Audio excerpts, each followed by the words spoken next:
You'll come crawling back. Grayson didn't flinch, didn't blink. I give you a week without me. He smiled like it was a joke, like she was the joke. Before we get into this, I need to ask, has anyone ever looked at you like you were replaceable? Like walking away was a mistake you'd regret? Not a choice you had to make? Drop your answer in the comments. I read everyone. And if you've ever fought for the kind of love that sees you, hit that subscribe button. Because the story, it changes everything. It was a regular Thursday. Emma had just poured coffee. The house was quiet but not peaceful. That kind of quiet felt heavy. Like everything unspoken had settled into the walls. She wore an oversized sweatshirt and socks with holes. Grayson walked in, already on a call. Bluetooth in his ear. Watch on his wrist. He didn't say good morning. He never did anymore. Where's my brown belt? He asked, not looking at her. She pointed to the chair. Same place it was yesterday. He didn't thank her. Just grabbed it and left. They hadn't touched in 3 weeks. Not a kiss. Not a hand on her back. Just noise, his schedule, his calls, the silence between them. Emma stood in the kitchen, staring at the backsplash like it had answers. She couldn't remember the last time she laughed in this house. The thing is, Grayson used to be everything. Until he became too much. Back when they met, she was waitressing at a diner outside Charlotte. He left a $200 tip on a $9 check and told her she had kind eyes. He said he liked women who listened more than they talked. She thought that was charming. Now she knew better. That morning, she sent a text to her sister. Avery, you ever feel like you're just furniture in someone else's life? Avery replied right away. What did he do now? Emma stared at the message but didn't answer. Grayson came back into the kitchen, rolling up his sleeves. He looked tired. But it wasn't the kind of tired you feel. It was the kind you wear to get sympathy without giving any back. You've been quiet, he said finally. She didn't know what to say, because everything she wanted to say would start a fight. But then she said it anyway. Soft, like she was scared of her own voice. Are you even happy with me? Grayson raised an eyebrow. That's what this is about, he asked. Again. He laughed. Sharp, humorless. You think there's something better out there for you? That's when it happened. She didn't cry. She didn't yell. She just turned and walked upstairs. And that silence? That was the last time she swallowed her voice for him. She packed a suitcase slowly. Not because she was unsure, but because her hands shook. A pair of jeans, .3 shirts, toothbrush. The hoodie she wore when her dad died, and jewelry. She wasn't running away. She was remembering who she used to be. Grayson stood in the doorway as she zipped the bag. Arms crossed. Calm. Like this was some kind of joke to him. Go ahead, he said. Walk out. He leaned on the doorframe like he'd already won. I give it a week. You'll come crawling back. She looked him in the eye. I'm not crawling anywhere. She picked up the bag and walked down the stairs. He didn't follow. Outside, the air was cold. December. She sat in the car for a minute before starting it. Everything felt still. She looked at the house, the one they built together. The lights he picked. The front door she painted blue. The life that stopped feeling like hers. As she backed out of the driveway, the first snow of the year started to fall. She didn't know where she was going, but she knew she couldn't stay. Emma drove for hours. She didn't listen to music, didn't call anyone, didn't cry. The road felt like air. The farther she got from him, the easier she could breathe. She ended up in Wilmore. The town she left 10 years ago. It looked exactly the same. Small shops, brick sidewalks, a grocery store that still closed at 9. Her sister Avery lived in a little white house off Main Street. Emma parked out front and stared at the porch light. The house smelled like cinnamon and baby wipes. Avery hugged her tight, didn't ask questions, just said, "You can stay as long as you need." That night, Emma slept in her niece's twin bed, wrapped in a unicorn blanket, next to a stuffed elephant missing one eye. She stared at the ceiling and waited to miss him. She didn't. Not yet. Back in Charlotte, Grayson poured himself a drink he didn't want. Sat alone in a $4.2 million house. every room echoing with things she never said. He checked his phone. No missed calls. No texts. He scrolled through Instagram. Hers was blank. No story. No passive-aggressive quote. Just nothing. The silence started to bother him. He told himself he was fine, that she'd call soon, that this was her little tantrum. But Monday passed. Then Tuesday. And Grayson started to feel something he hadn't felt in a long time. Uncertain. Flashback 3 years earlier. Grayson had flown Emma to Aspen. Private jet. Custom boots waiting in the cabin. She'd smiled like she meant it. That night, in front of a fireplace, he told her, "I don't need anyone else. Just you." She'd leaned in and said, "Then prove it." But he never really did. Present day. Avery took Emma to the local diner for lunch. Same red booths. Same waitress with big earrings. Emma ordered pancakes. She hadn't eaten real food in days. Across from her, Avery sipped iced tea and finally asked, "So, are you okay?" Emma stirred syrup into her plate. "I think I forgot who I was," she said. "Or maybe I never really knew." Meanwhile, Grayson was unraveling. Not publicly. He wouldn't let that happen. He went to work, hosted meetings, made jokes. But he was distracted. He kept checking the security cameras at home, replaying her walking out, frame by frame, trying to find the moment she stopped loving him. He couldn't. On Wednesday night, he called her. Straight to voicemail. He threw his phone on the couch. And that's when it hit him. She hadn't just left the house, she'd left him. That's the thing about silence. It doesn't always mean forgiveness. Sometimes it means someone finally gave up trying. If you've ever been the reason someone stopped calling, you owe them more than a second chance. Not for you, for them, because healing starts when truth gets loud enough to be heard. And maybe this story sounds a little too familiar. You know what to do. Friday. Emma sat on the porch with a mug of tea. The air smelled like wet leaves and firewood. Her niece, Molly, came outside with a blanket. "You look sad," she said, climbing into Emma's lap. Emma smiled a little. "I'm just thinking." "About Uncle Grayson?" Emma hesitated. "About who I used to be," she said softly.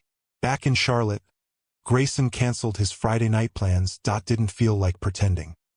He sat at the kitchen table staring at an untouched dinner, the wine glass across from him empty. He imagined her there, sweater sleeves pulled over her hands, asking if he ever noticed how loud their house had gotten. He hadn't. Not until now. He used to think she was fragile. Turns out she was tired. Saturday morning. Emma got a text from Grayson. "You good?" 2 words. Nothing more. She stared at it, then turned the phone face down. She wasn't ready. Not yet. That night, she sat with Avery on the back porch.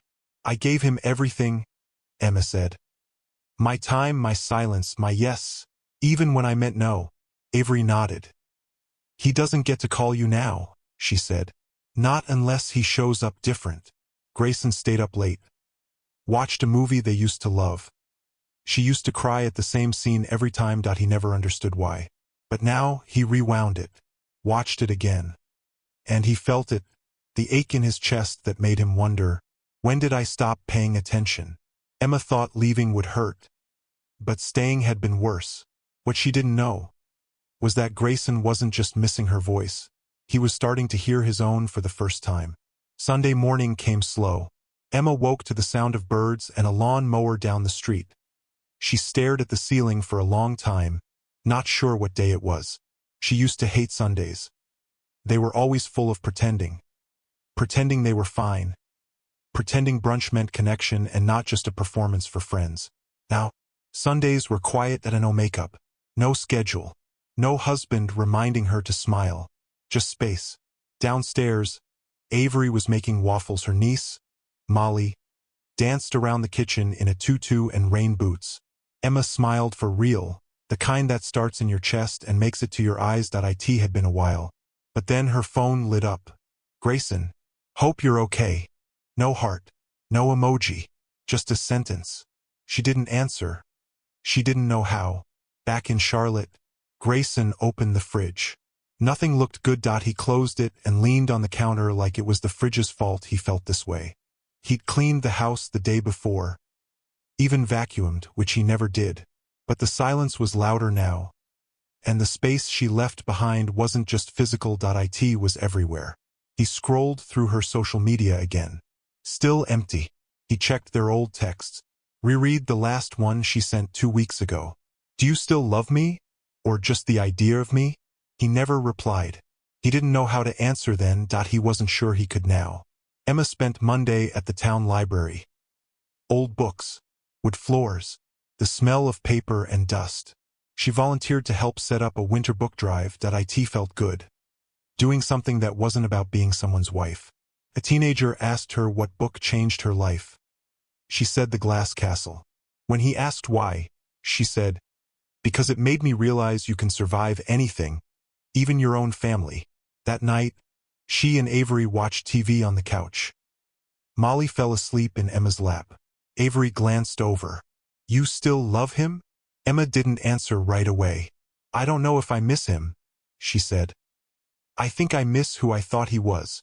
Tuesday. Grayson went out to dinner with a few friends. He laughed at the right times, told stories, ordered expensive wine. But every time he reached for his phone, he hoped to see her name. He didn't. He told everyone he was fine. They believed him. He almost did too. Wednesday night. Emma found an old photo in one of Avery's kitchen drawers. It was from her wedding day. She and Grayson standing under twinkle lights. He was kissing her forehead. She was smiling, but her eyes weren't. She didn't remember that moment. And maybe that was the problem. Flashback? Their honeymoon. He'd booked a resort in Turks and Caicos. Everything was perfect, on paper, but he spent more time on his laptop than he did with her. The first night, she asked him to put it away. He said, "This is how I provide for you. Don't make me feel guilty for that." She never brought it up again. Present day. Grayson sat on the edge of their bed, staring at the empty space beside him. He opened his email, started typing, then stopped. He didn't know how to say, "I miss you, and I was wrong." So instead he wrote, "If you're coming back, let me know." He didn't send it. He just stared at the blinking cursor. Emma sat outside that night, watching her breath in the cold. She thought about the first time he said, "I love you." They were in his car, eating fries from a drive-thru at midnight. He looked at her and said, "You feel like peace." It was the last time she believed him without hesitation. The hardest part wasn't walking away. It was not knowing if he'd follow. Avery brought out 2 mugs of hot chocolate. They didn't speak for a while. Then Avery said, "You know, love shouldn't feel like disappearing." Emma nodded slowly. "I think I stayed so long, because I thought if I just held on tight enough, he'd turn around." Grayson picked up his phone again. Wrote a second message. "I know I hurt you. I know I made you feel small." But he deleted it. Told himself it wasn't the right time. Told himself she needed to reach out first. Because pride still lived in the room where his love used to be. They both wanted to speak. But fear whispered louder than love. What neither of them expected was that life was about to force them face to face, ready or not. It was a Thursday when the phone rang. Avery was in the kitchen holding a laundry basket when she answered. She froze. Emma looked up from the couch. "What is it?" Avery's voice was calm, but her face had gone pale. "It's Mom," she said. "She's in the hospital. Chest pains. They're running tests now." They packed overnight bags and left Molly with a neighbor. The hospital was 30 minutes away, just past the interstate. Gray walls, fluorescent lights, that smell of too much sanitizer and not enough hope. When they walked into the ER waiting room, he was already there. Grayson, leaning against the far wall in jeans and a dark coat. Hair messy, eyes tired. Emma froze. Her breath caught before she could stop it. He looked up. Their eyes met at no words. Just years of unspoken things rising like fog between them. He walked over slowly, voice low. "I got the call. I came straight from work." Avery nodded stiffly. Emma said nothing. Grayson looked at her, really looked. Her sweatshirt, her undone hair, the distance in her face. "You okay?" he asked. She blinked once, slow. "I'm here." They sat in plastic chairs under buzzing lights. No one spoke much. Emma scrolled her phone to keep her hands busy.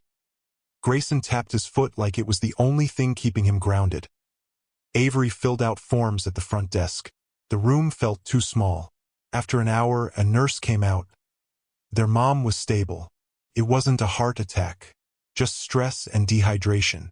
They could visit her one at a time. Avery went first. Grayson stood. "Take my seat," he said to Emma. She hesitated, then sat. He stayed standing. After a moment, she spoke without looking up. "You didn't have to come." He rubbed the back of his neck. "I know. So why did you?" He paused. "Because it still matters. Your family. They still matter to me." She didn't respond, but something in her shoulders softened. Later that night, they stopped for takeout on the way home. Avery was exhausted. Emma offered to drive. Grayson insisted on following them in his car. Back at Avery's house, the kitchen was quiet. Everyone was too tired to talk. Emma went outside for air. Grayson followed. She stood on the porch, arms crossed, staring out into the dark. He stepped beside her, close but not touching. "I don't know how to talk to you anymore," he said. She let out a breath. "I don't know if you ever really tried." Silence. Then he said, "I wanted to be what you needed. I just didn't know how. You wanted to be admired. That's different." He nodded. "Maybe. Yeah." They stood like that for a while. No yelling. No fixing. Just two people realizing how long they'd gone without really being honest. Grayson looked over at her. "You look tired," he said. She gave a sad smile.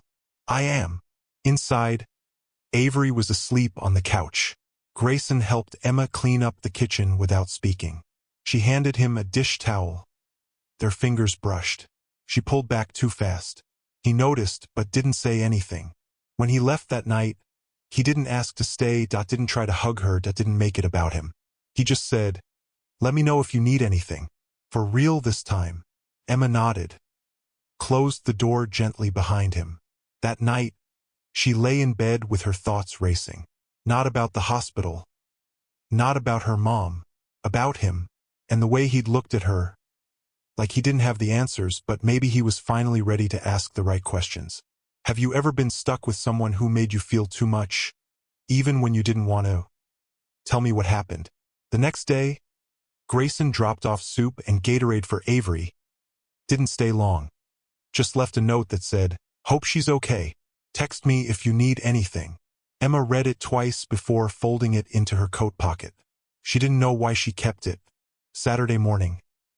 Emma went to the backyard to check on Avery's garden. Everything was half dead from winter. Grayson showed up at the gate. "I brought more soup," he said. "Chicken this time." She opened the gate. "You didn't have to." "I know." She stepped aside. "Still, thanks." They sat on the back steps. No one else around. He watched the sky. "I was awful to you," he said. It came out quiet. Raw. Like it cost something. Emma didn't answer. But she didn't leave either. Sunday was quiet. Too quiet. Emma made coffee in the kitchen while Avery and Molly were still asleep. It was one of those mornings where even the floorboards felt like they were holding their breath. She stood at the sink, staring out at the backyard. Frost covered everything. But the sky was blue. There was a knock on the back door. Grayson. Again. He held up 2 paper bags. "Bagels. From that place off Main. Figured you'd still like cinnamon raisin." She opened the door without saying a word. He stepped inside. Took off his shoes like he used to. The silence between them wasn't as heavy this time, but it was still thick with things unsaid. They sat at the kitchen table. Small bites. Few words. Finally, he looked up. "You ever wonder when it started going wrong?" Emma set her coffee down. "All the time." Flashback, 2 years earlier. Emma sat on the edge of their bed, holding a pregnancy test. Positive. She looked at the mirror across the room and didn't recognize the face staring back. Grayson was downstairs on a conference call. She didn't tell him. She lost the baby 3 days later. Alone. Present day. She looked at him now, her hands curled into fists in her lap. You didn't notice I was different. You didn't ask where I was when I left work early. You never asked why I cried in the shower every night for a week. Grayson's face changed. You were pregnant? Emma's voice cracked. I was scared, and I was alone, and you were somewhere else. Like always. He sat back in the chair, silent. His jaw clenched, but not in anger, in shame. I didn't know, he whispered. I didn't think you'd care. His voice was hoarse. I would've. Would you? She asked. Or would you have made it about how I made you feel? Flashback, their 3rd anniversary. She'd booked a weekend trip to Asheville. Cabin. Firewood. No cell signal. Grayson canceled last minute for a business dinner. Emma sat alone in that cabin for 2 nights. She never told anyone. Grayson stared at the kitchen counter like it could erase the past. I thought if I provided everything, the house, the comfort, the lifestyle, that meant I was doing my part. Emma stood, crossed her arms. I never needed a provider, she said. I needed a partner. The room felt small again. Grayson looked up at her. I didn't know how to be that. No one ever showed me. Emma's voice lowered. I'm not asking for perfect. I never was.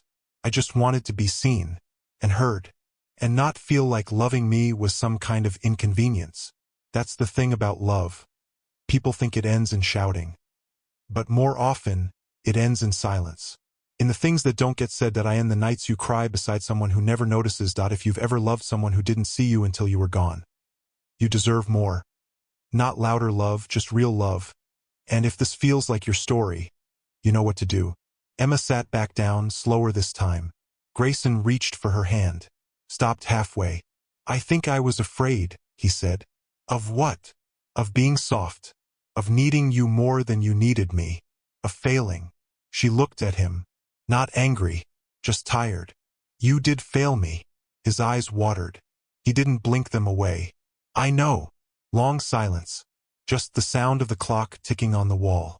You think we're too far gone? He asked. Emma stared at her bagel. I think we're 2 people who keep saying the right words years too late. Flashback, first fight after their wedding. She cried. He walked out and didn't come back until midnight. She waited on the couch. He never apologized. She stopped asking. Present day. Grayson stood, picked up the coffee mugs, washed them in the sink. Emma stayed at the table, staring at the spot where his hand almost touched hers. He turned to leave, paused at the door. I never said it before, but I'm sorry. For real. For all of it. She nodded, but didn't speak. Because forgiveness isn't a yes or no. It's a wound that needs time to breathe.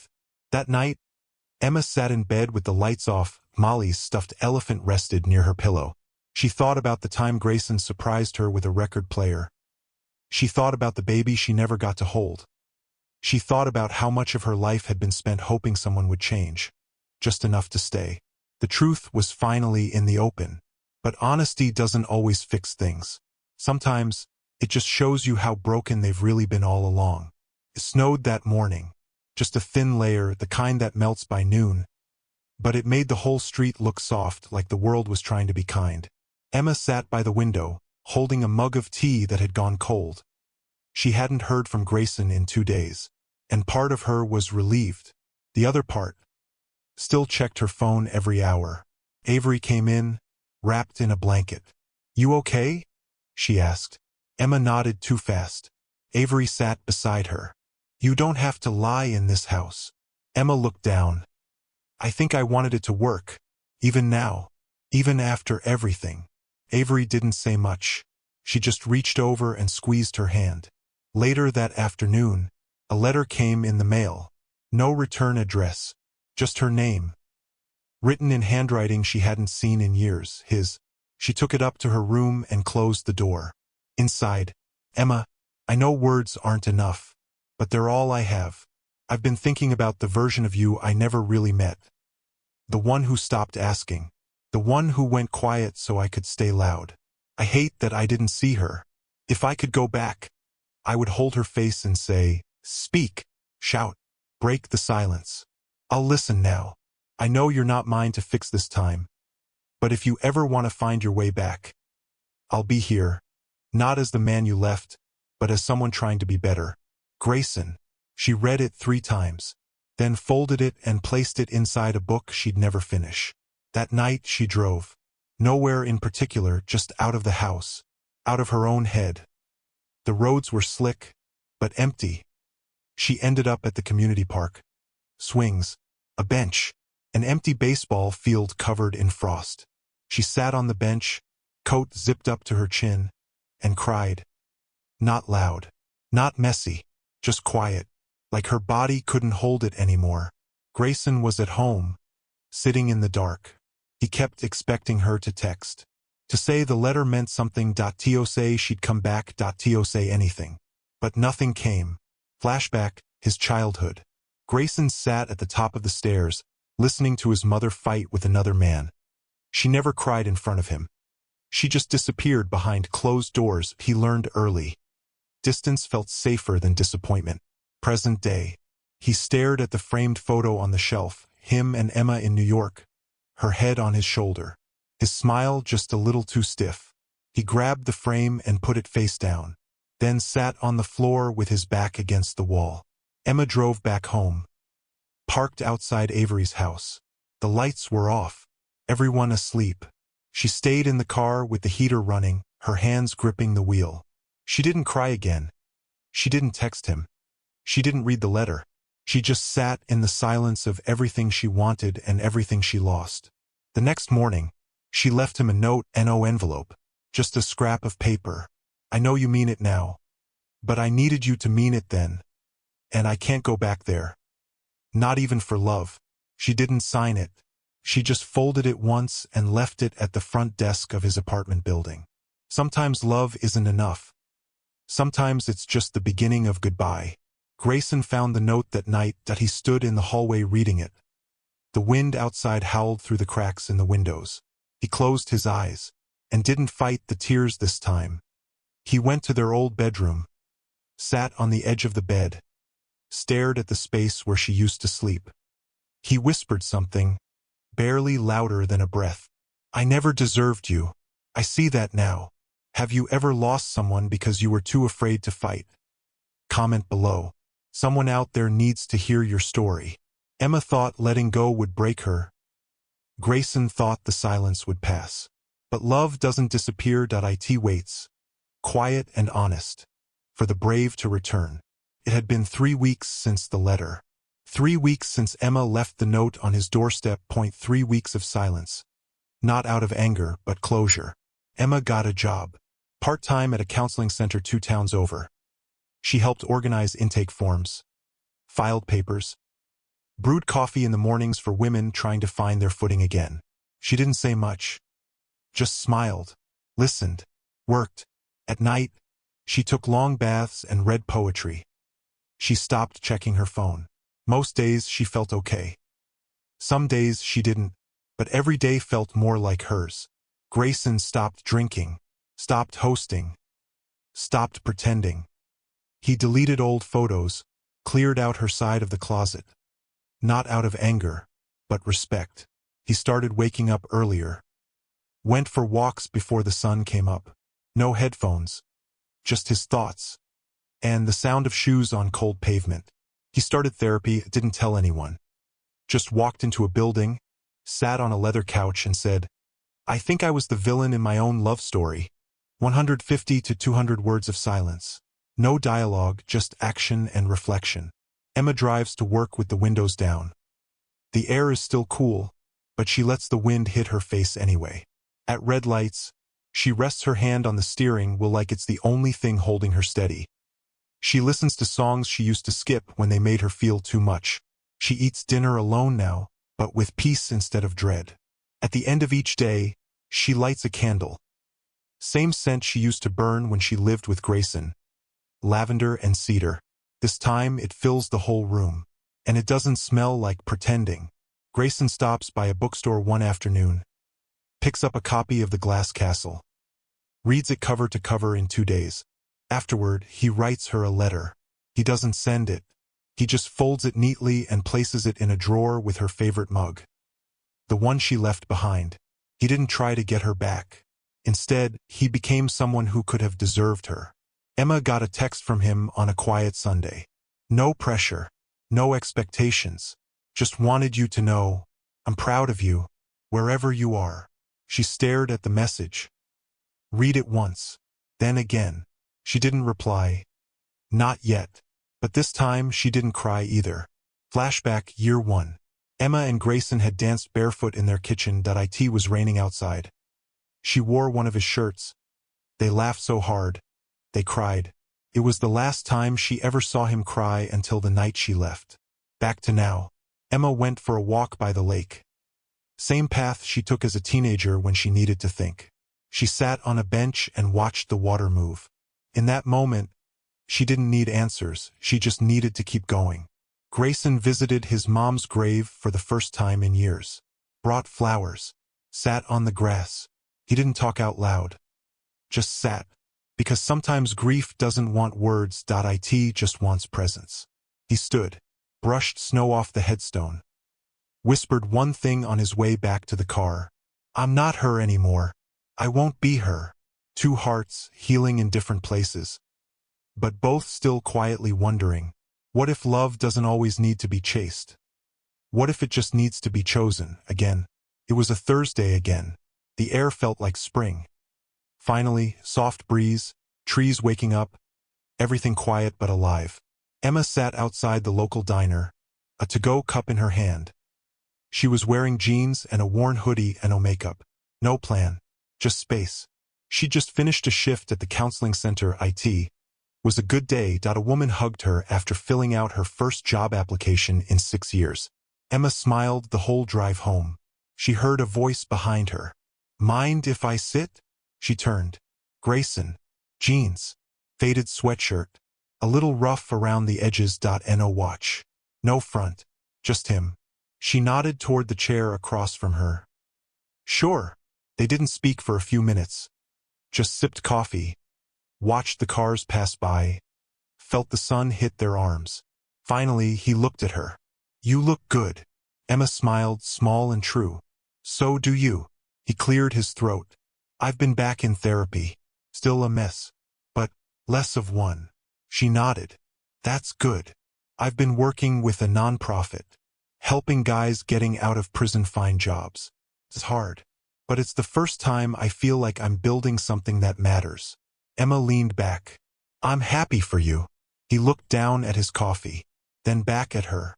I didn't come here expecting anything. She nodded again. But I'd regret it if I didn't tell you. I still love you. Not the way I used to. Not with pride. Or fear. Or silence. He swallowed. I love you in a way that asks nothing of you. But hopes? Maybe we could start again. Slowly. If you wanted. Emma didn't rush her answer. She sat with it. Felt the breeze. The weight. The possibility. Then she said, I needed you to let me go. And you did. And now, I'm not scared of you anymore. Grayson blinked, but didn't speak. She added softly, that means something. They didn't hug. They didn't kiss. But they finished their coffee. Then walked down Main Street. Side by side. Not touching, but closer than they'd been in years. Some love stories don't explode. They unfold. Slowly, like the seasons. And if you've ever been hurt, but healed enough to try again, that's not weakness. That's bravery. If this story reminded you of someone you still carry in your heart, you know what to do. Stick around. The best stories are the quiet ones. 3 weeks later, Emma found a book on her porch. The Glass Castle. Inside was a note. For the girl who taught me how to see. No expectations. Just hope. Gee. She smiled and pressed the book to her chest. Then placed it on her nightstand, next to a photo of her and Molly at the park. Felt like something had closed, and something new had opened. 6 months later, Grayson met her for coffee every other Saturday. Sometimes they walked. Sometimes they didn't. They never rushed. They never pretended. They just showed up. And over time, something quiet started to grow again. Not the same love, but maybe a better one. One fall afternoon, he picked her up with a bag of her favorite takeout. They drove to the lake. Same bench, same spot.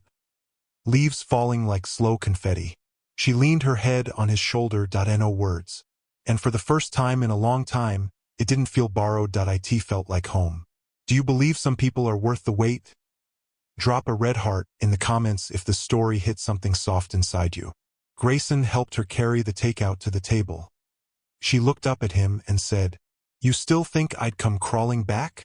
He grinned. "No, you didn't crawl. You flew." And this time, when he kissed her, she didn't flinch. Because love didn't feel like a fight anymore. Felt like peace. Thank you for watching this story to the end. If you enjoyed this story, you will surely love the next one. It's as crazier and more intriguing as you can ever imagine. So do check it out. Click on the image showing on your screen right now to watch the next one.